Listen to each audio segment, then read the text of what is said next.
KTR tweets Congress నేతల కౌంటర్ల పరంపర కొనసాగుతూనే ఉంది. నా బంధువుకు 1000 కోట్ల కోవిడ్ డ్రగ్ కాంట్రాక్ట్ వచ్చిందని రేవంత్ ప్రచారం చేయడం సిగ్గుచేటంటూ కేటీఆర్ ట్వీట్ చేశారు. రేవంత్ రెడ్డి చేసిన వ్యాఖ్యల్లో నిజం లేదని మండిపడ్డారు. సచివాలయంలో నిజాం ఆభరణాలను నేను తవ్వినట్లు రేవంత్ రెడ్డి అనే జోకర్ నకిలీ కథనాన్ని సృష్టించాడని తీవ్ర వ్యాఖ్యలు చేశారు. కేంద్ర హోంమంత్రి అమిత్ షా వీడియోను సర్క్యులేట్ చేయించిన వ్యక్తి రేవంత్ రెడ్డి అని మంత్రి కేటీఆర్ మండిపడ్డారు.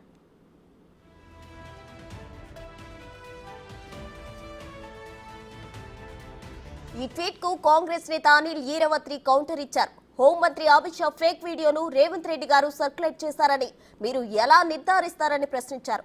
మీరేమైనా విచారణాధికారా లేక అమిత్ షా ఏజెంటా అంటూ గుర్రయ్యారు. అమిత్ షా వీడియో విషయంలో బీజేపీ నాయకుల కంటే మీరు ఎక్కువ బాధపడుతున్నట్లు ఉంది. దీనిని ఎలా అర్థం చేసుకోవాలి?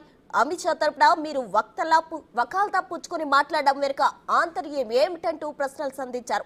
ముఖ్యమంత్రిపై ఎలాంటి ఆధారాలు లేకుండా ఢిల్లీ పోలీసులు అమిత్ షా హుకుంతో కేసు నమోదు చేసినప్పుడు ఎందుకు స్పందించలేదన్నారు. మోదీ మళ్లీ వస్తే పేదల రిజర్వేషన్లు రద్దవుతాయన్న అంశంపై మీరెందుకు నోరు మెదపడం లేదని ప్రశ్నించారు. ఇలా 9 ప్రశ్నలు కేటీఆర్ సంధించారు అనిల్.